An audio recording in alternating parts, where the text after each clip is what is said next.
Hi, and welcome to Deep Leadership. I'm your host, John Rennie. Well, I hope all is well with you today. It is Friday evening, and I'm drinking a hot cup of Bottom Gun coffee from my friends at bottomguncoffee.com. I have another great show lined up for you, but before we get started, I just wanted to mention my latest leadership book. It's called You Have the Watch, and it's now available for sale on my website and on Amazon. And I'm really excited about this new book because it's not actually a book. It's a guided journal for leaders to take you through an entire year of leadership training. There are 50 themes in the book, and each day you'll reflect on a different facet of that theme. This journal is designed to be on your desk at work for you to read and reflect on for about 15 minutes each morning. Leadership skills are just like any other skills. You need to practice them to get better at them, and this journal helps you practice those skills. So if you're interested in this guided journal, go to youhavethewatch.com or Amazon and pick up your copy today. Now, if you're looking for other ways to support what I do on this show, purchase any one of my books at johnsrennie.com, and podcast listeners always can use the discount code DEEP at checkout to get additional savings. Well, that's it. Today, my guest is Samantha Brown. Samantha is an author, editor, and educator, but she also has a unique title that made me want to get her on the show. She is a military spouse, and more specifically, she is the wife of a submariner. She is the author of a brand new book called Subwife, a memoir from the homefront, where she talks about what it's like to be a supporting spouse. Leaders, we can't do our jobs if we don't have our family supporting us in our mission. This was an enlightening discussion that I know you're going to love. So, are you ready to dive in? Let's get started.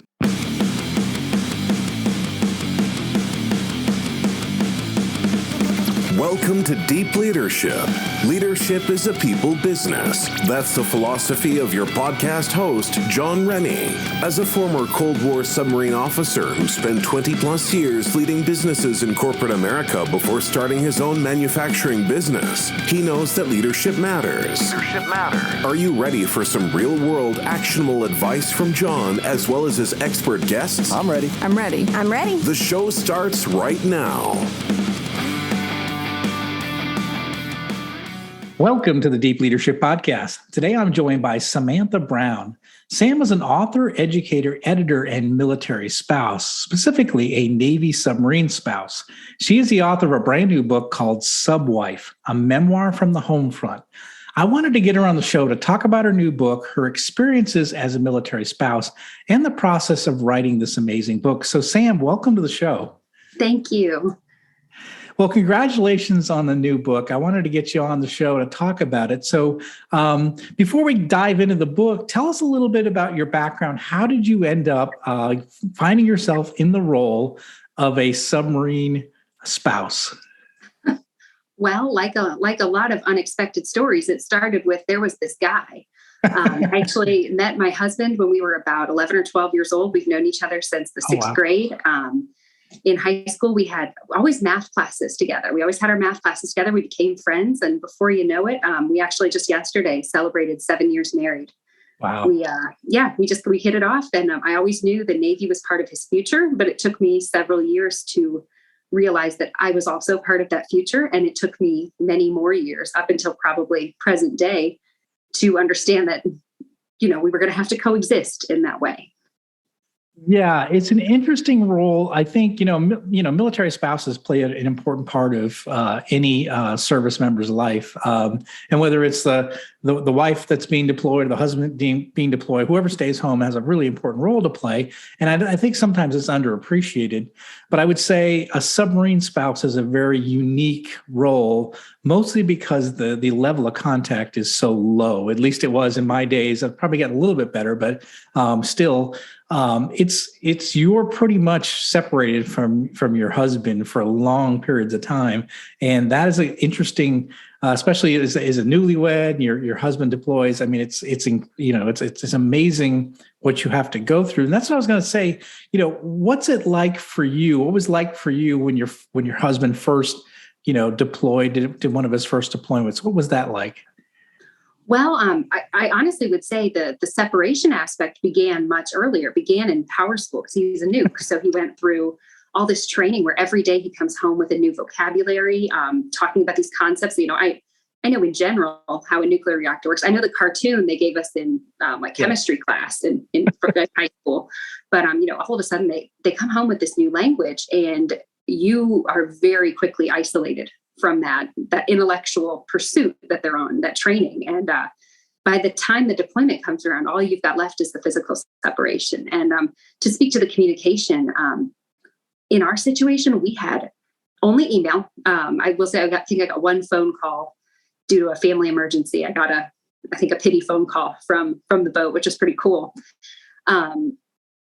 We got a lot of email the first deployment. So I went in super spoiled. I was like, this is great. Like, we get email almost every day, which is kind of why the central conflict of my book Subwife comes in, because the second deployment he did, that was not the case.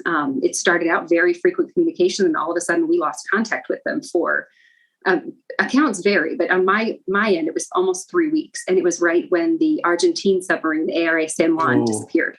Yes. So that's kind of the central conflict of the book, was two quiet subs, not really knowing what's going on, hoping for the best. But that communication is spotty at best. So this is the Argentinian sub in 2017 was the San Juan, right? Is that correct? The San Juan. It disappeared November 2017. They found it a year later.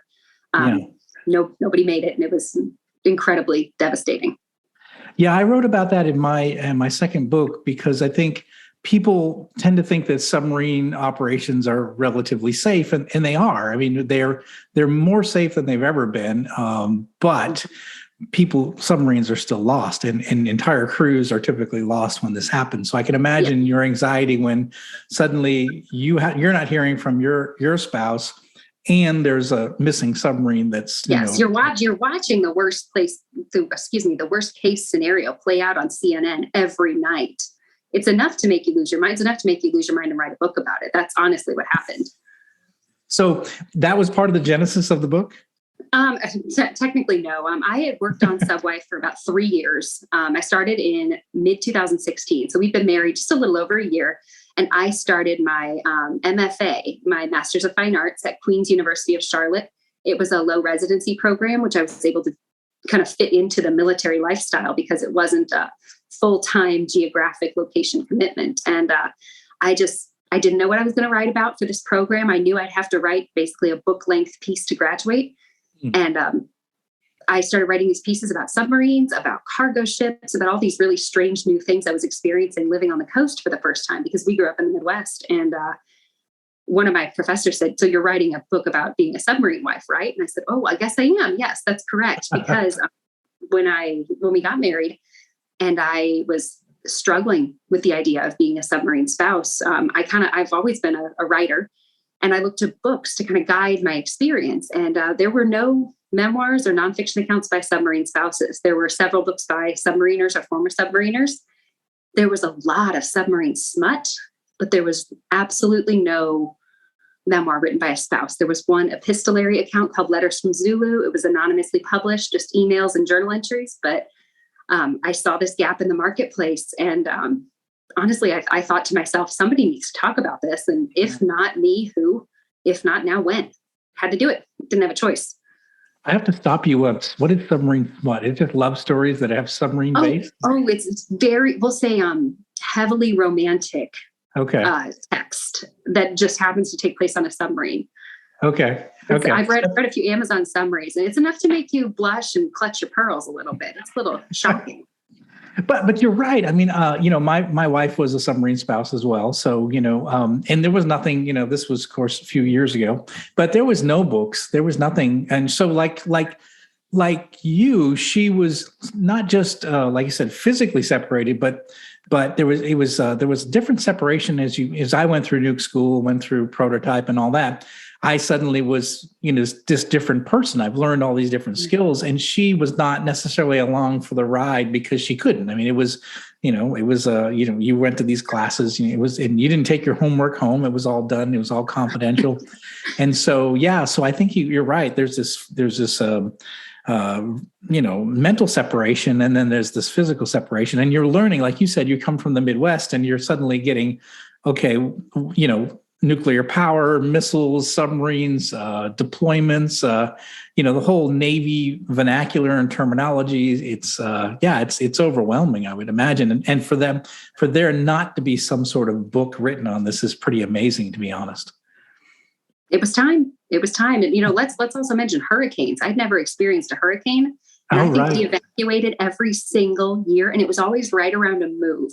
It's like the house was ready to be packed, and they're like, "Oh, leave town. There's a hurricane." Oh, always, every time. The timing was exquisite.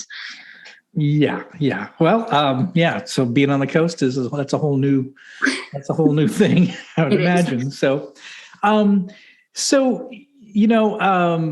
what were some of the lessons you learned when I think this book, you talk about a lot of what you learned about yourself through this process. So you're leading the household when your husband is gone. So, and you don't have anyone to rely on. So if anything breaks, you got to fix it. If anything, if the bills have to be paid, you got to pay it. If the car breaks down, you got to take care of it. So what were some of the challenges you faced, and what did you learn about yourself through the process? Well, I did just out myself on one of them, hurricanes, evacuated from hurricanes solo. Yes. During a PCS was super exciting. But that process plus just doing the daily difficult work of that it would be difficult if I weren't a submarine spouse. I was certifying as a teacher in Florida, and I did not have an education degree. So I was doing like about 200 hours of coursework at some, just spaced out over about a year and a half to get by. But there's kind of I would never consider myself a resilient person. I crumble at the drop of a hat. I mean, I will break down quickly, but I think what being a submarine spouse taught me and going through the emergencies, the hurricanes, the breakdowns, I think our air conditioner broke every 3 months in Florida, that despite the fact that I am not a resilient or gritty person, that I still had this well of strength, of resilience, I guess, that I didn't know was there. And situation forces it, and it's still there. And just because you break down and just because you struggle does not mean you are not still doing the work. Just because you struggle doesn't mean you're not succeeding. And that was for me the major lesson. That, and as alone as you do feel as a submarine spouse, often, especially in that gulf between you and the sailor, the gulf between what you can and can't tell your family back home or your more civilian friends, you really learn from the example of the other wives. The older wives have done it before.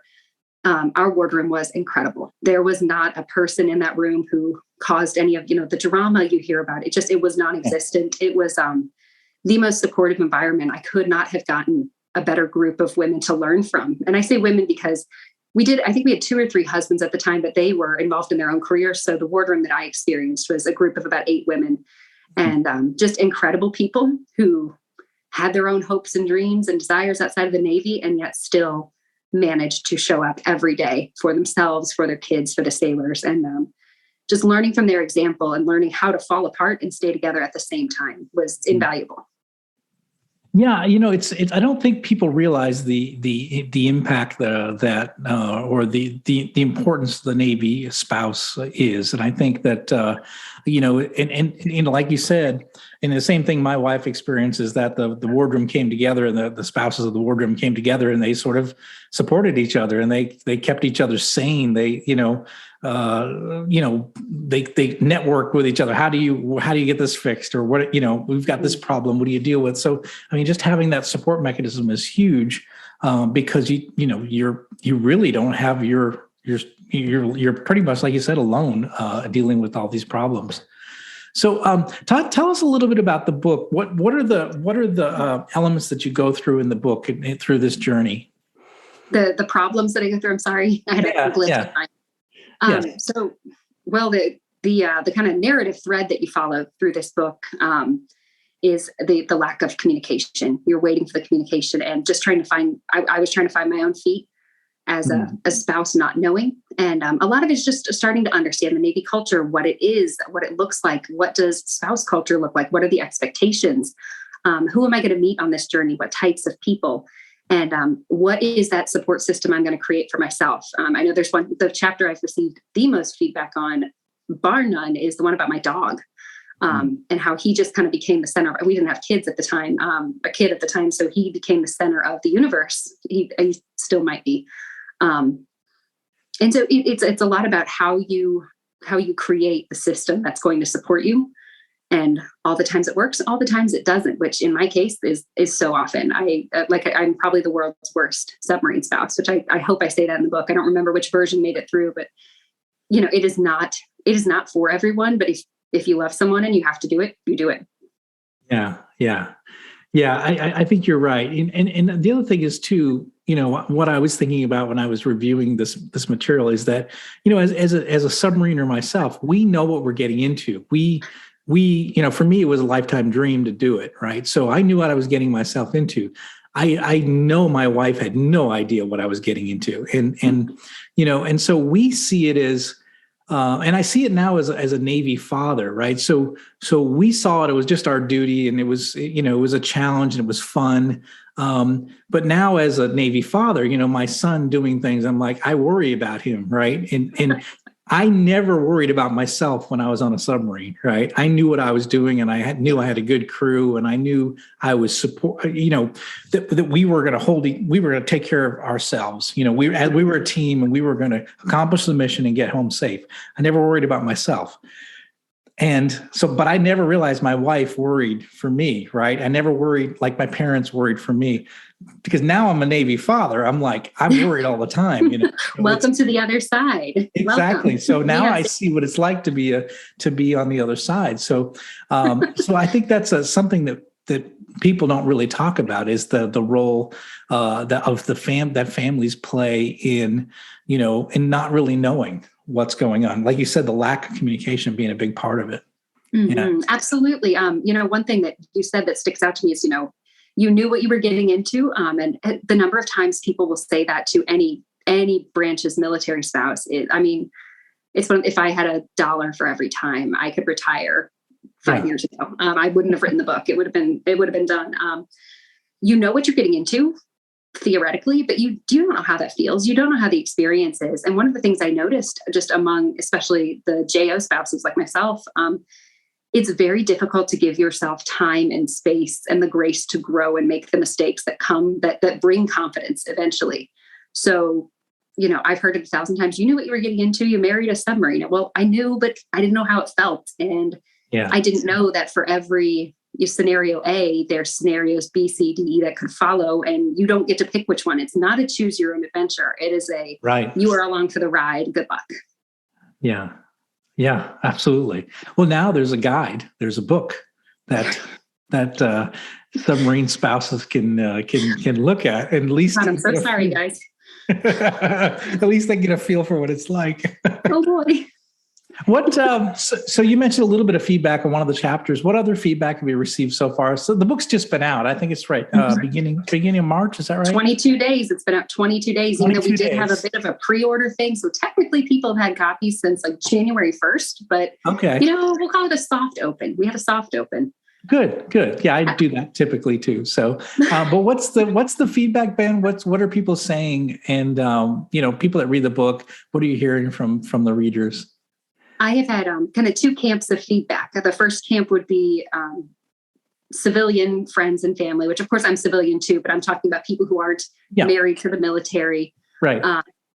A lot of, I had no idea this is what it was like. I didn't even consider this to be an option. Yeah. I had no idea, a lot of eye-opening experience, but by far and large, the most important feedback and the most incredible feedback I've gotten are other submarine spouses, both brand new ones who have been spouses for 20, 30 years, people I know, people I don't, saying that they felt validated after reading the book, that they felt like I got the experience right, that I nailed some of the big fears, the big worries, the just kind of the strange experience of being in this, almost love triangle with your spouse and their submarine.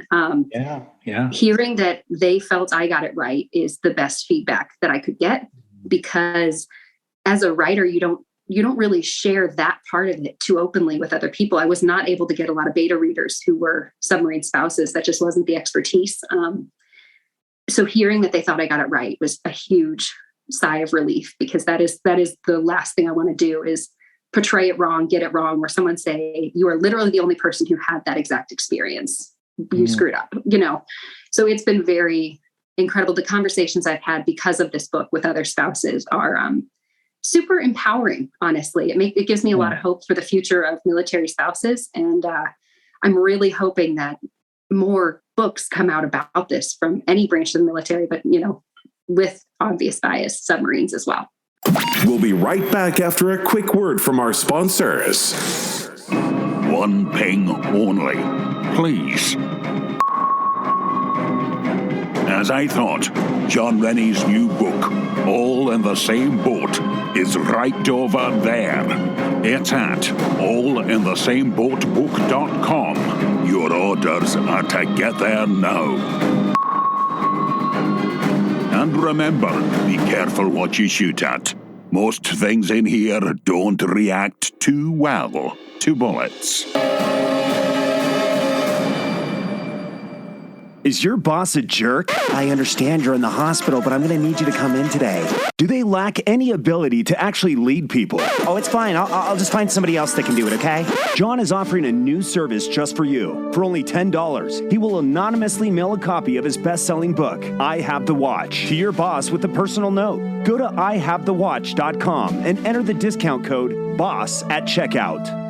One thing I wanted to ask you is, this is a leadership podcast, and I imagine a lot of listeners are listening to this, and they have spouses at home that are supporting them on their mission, whether they're a business leader, a military leader, they're an entrepreneur, and they've got a spouse at home, supporting them on their mission. And the question I have for you is what can leaders do to make sure they meet the needs of their supporting spouse? What can leaders take away from this?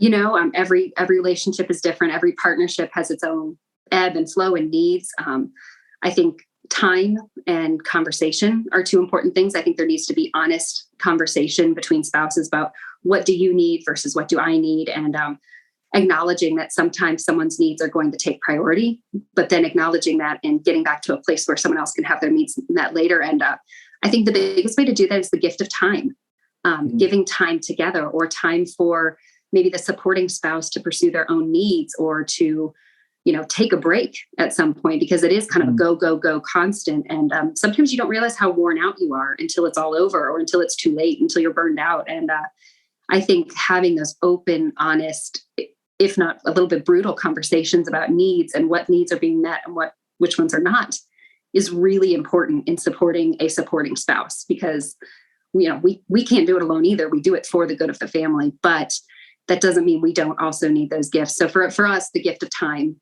together, time apart, and meaningful time is really what I would advise anybody else to do. So make sure not to overlook that critical time, together. Exactly. Because I even, as a business leader myself, I traveled all over the world, and I was gone all the time. I was in Europe every other week, for example, and my wife was home with young children, and so even though we weren't separated by an ocean, this time it was very similar in that I was traveling, she was home, with the children. She didn't work, so she raised our children, but yeah, I think it's a supporting role. It's a supporting spouse, just like a military spouse would be, in terms of, being home and husband's gone or wife is gone somewhere, doing these exotic things. Sounds exotic. I'm in Sweden somewhere, but I'm sitting in a conference room.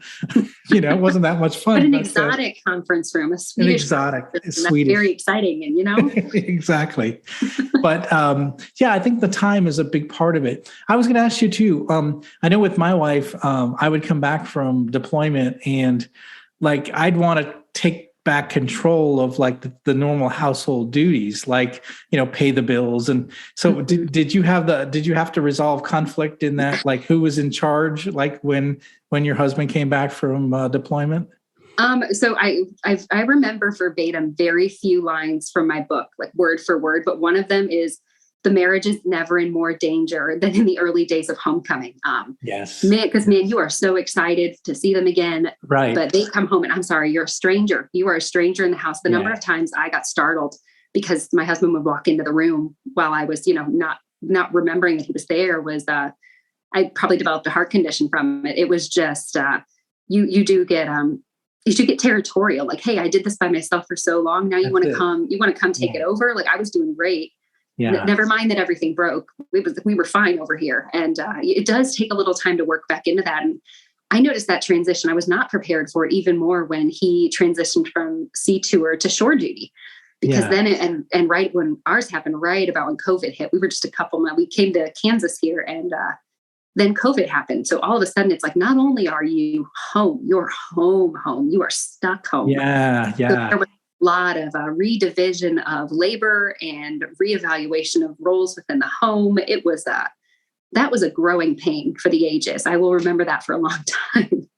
I said that we had the same challenge when I got out of the military, because I was on a brand new submarine and we were gone all the time. And so in the 4 years that I was on the USS Tennessee, I was under the ocean two of those years. So I spent a lot of time at sea. And when I got out, I got a job in corporate, and we're like, okay, now it's just you and me, and we were out of the Navy. And we actually said that to ourselves, like, are we going to be able to survive now being together? Because we've always been apart. Mm-hmm. So that's kind of an interesting, it was a challenge, in the beginning, because like you said, we're stepping on each other, and whose role is and whose responsibility is what, and just trying to figure out, working through that. It's so cliche. Who does the remote belong to and when? Who does that TV remote truly belong to? That was I've never been territorial about TV, but man, he came home and stayed home, and I was like, wait a minute, when do I get to watch my shows? Yes. Because you've taken over the remote. Yeah, you mentioned dogs. Before deployment, my dogs were not allowed. My dog was not allowed on the couch or on the furniture. But when I came back, the dog was very comfortable to be on the couch or on the bed, and because again, it was her companion while I was gone. Oh yeah, I was gonna say, I know how this story ends. I know how every story the dog wasn't allowed on the X. I know how that ends. Right. And I deployed. Right. Then I think my husband started shift work when our dog was like 4 or 5 months old. That was it. We have a king size bed now because of our dog, who was supposed to be super little, and he's 80 pounds now. So, we got a horse. Oops. You thought it was a dog. You got a horse. Surprise. So I wanted to talk to you about a little bit about the process of writing the book, and what was it like for you? You mentioned you were going to school. You had this idea. You had an assignment to write a book length or a book. But what was it like writing? Where did you find time to do the writing? How did you formulate your book? And then what did you learn through the whole process? Writing the book itself, it was, like I mentioned before, it was my master's thesis. So I took about 2 years to write what you see in the published version is about 60% of what I turned in for my thesis. My thesis was originally an essay collection called Subwife, same thing.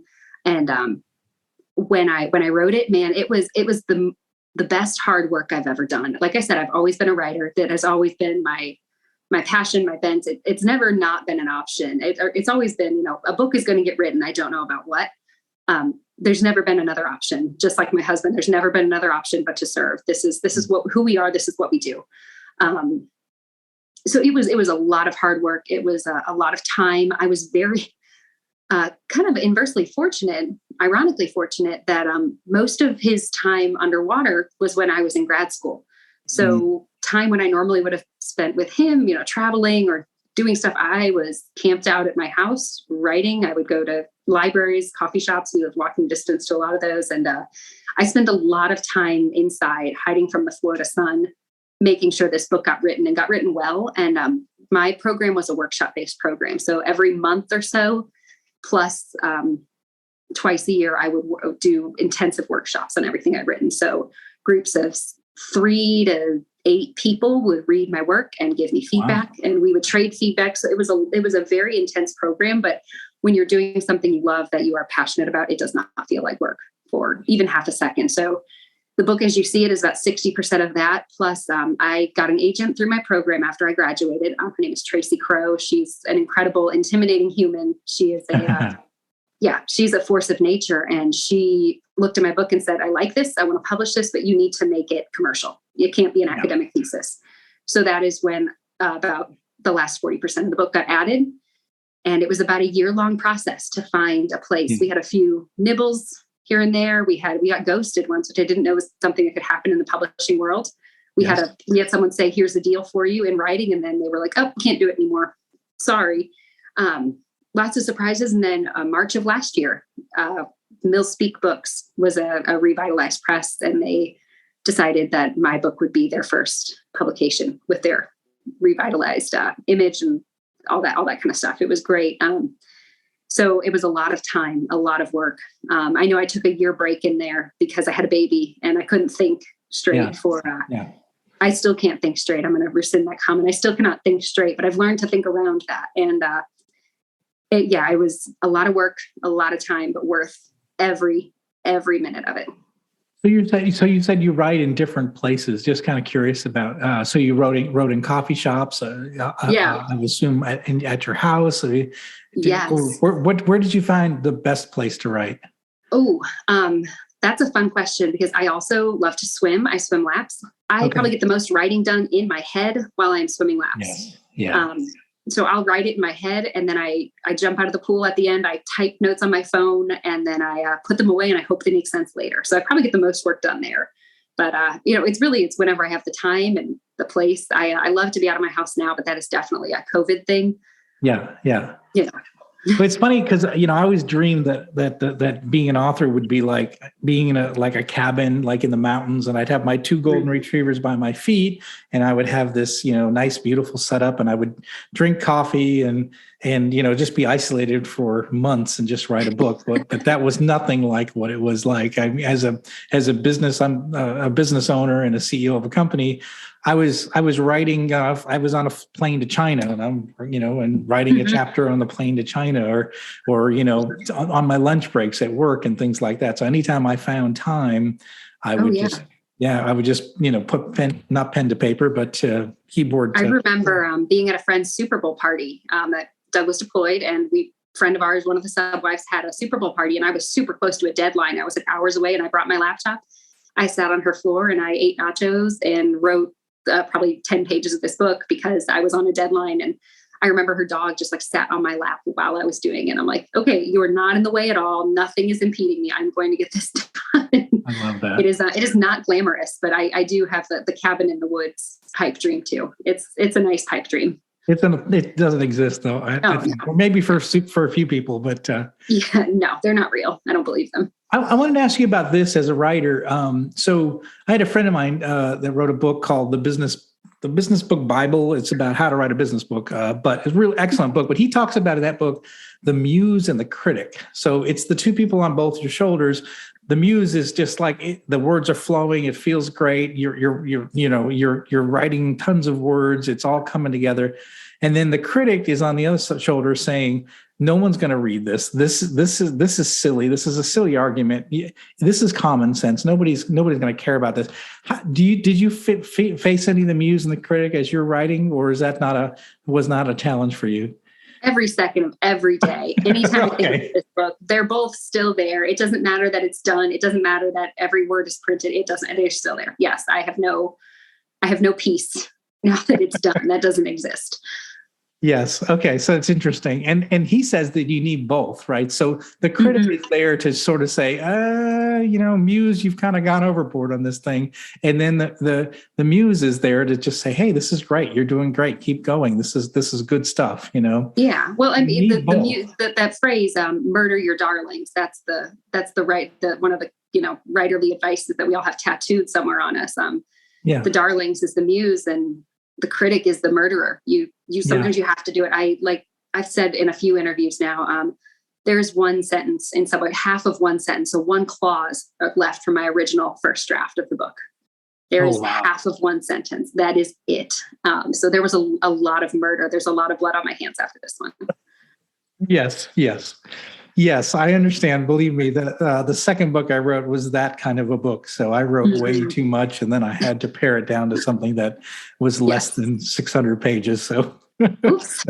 Yeah, but again, I think that's the beauty of it. I mean, is that it's just, like you said, making it commercial. It's one thing to just put all your ideas out there, but then it's kind of bringing it down to what is likely someone going to read, and what is likely someone going to walk away and say, this was really good. I learned a lot through this process. So yeah, they call it the writing process for a reason. It's not just the writing; it's the writing process. Yeah, absolutely. So now that you have a published book under your belt, what's next for you?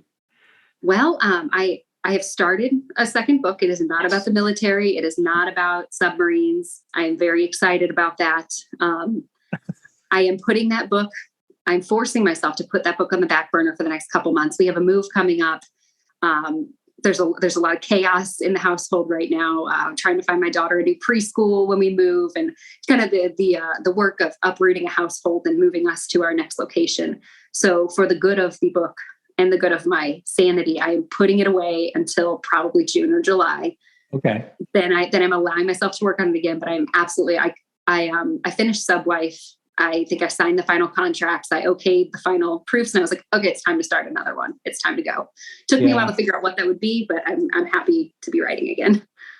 Good. That's exciting. Well, good. Is it going to be fiction this time, you think? No. Okay. I would never rule out fiction as an avenue for myself, but nonfiction has my heart. I love how weird and incredible real life is. I can't ignore that.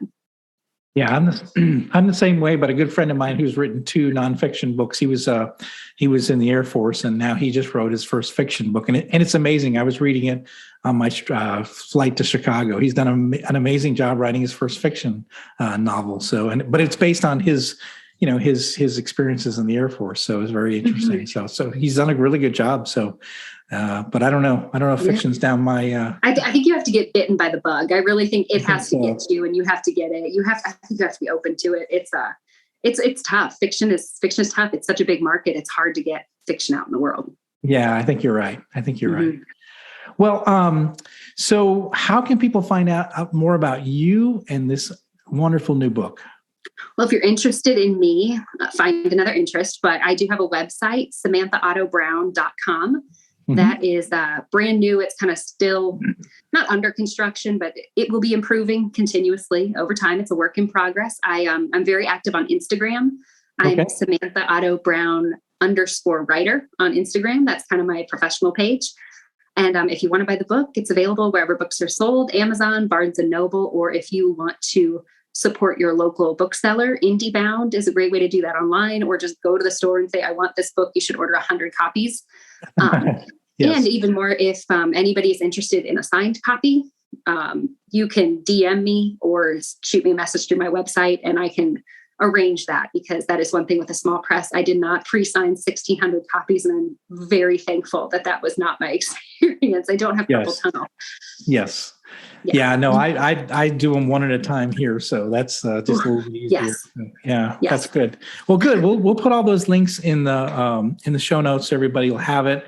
And again, I want to just encourage people. The book is called Subwife: A Memoir from the Homefront. It's a great book. It's a great story of really what happens with the spouse when the other spouse deploys, and the importance of that role in supporting the other person who's on a mission. So, and all leaders, you are likely, if you're married, you have a supporting spouse.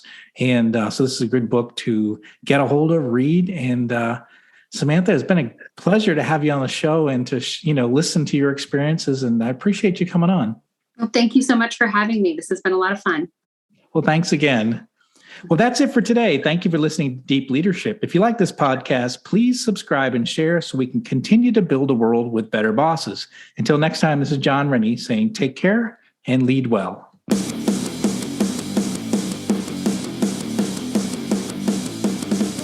Thank you for listening to Deep Leadership. Thank you. Thank you.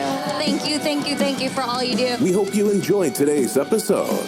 For more information and updates, please visit our website at www.deepleadershippodcast.com or johnsrennie.com. Until next time, take care.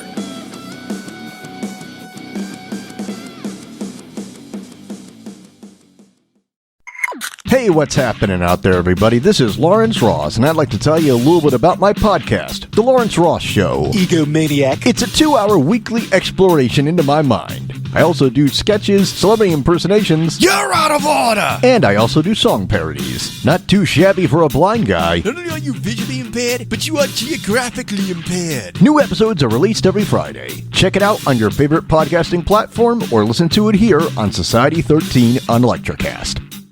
Welcome to the Reverie Channel, where entertainment knows no bounds. Live concerts, on-demand music, documentaries, and short films, all in stunning HD. Now on Roku TV, Apple TV, and Amazon Fire. Immerse yourself from home. And on Android and iOS for those on the move. Support creators with crowdfunding donations. Fuel their creativity. Join us in shaping entertainment's future. The Reverie Channel, where every view, every donation matters.